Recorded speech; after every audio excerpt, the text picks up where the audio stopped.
Hey, awesome music people. Working on the song Take Me to the River by Leon Bridges on a ukulele.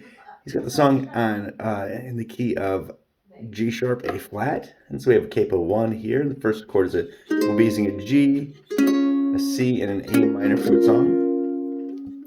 And the strum pattern is going to be up, up, up, down, up.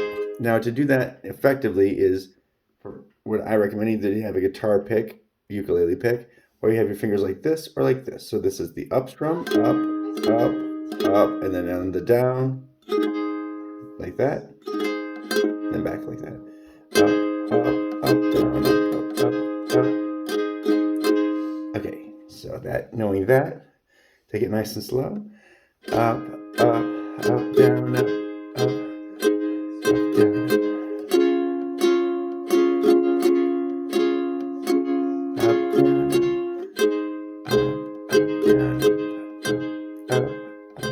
back to the C, back to the G. 3, 4, 1, 2, 3, 4, 1, 3, 4, 1, 2, 3, 4.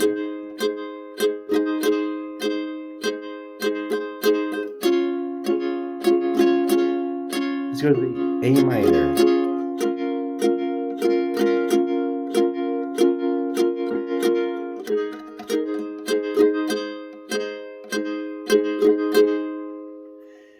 Keep up the awesome work, and I'd love to hear your song when it's done. Later.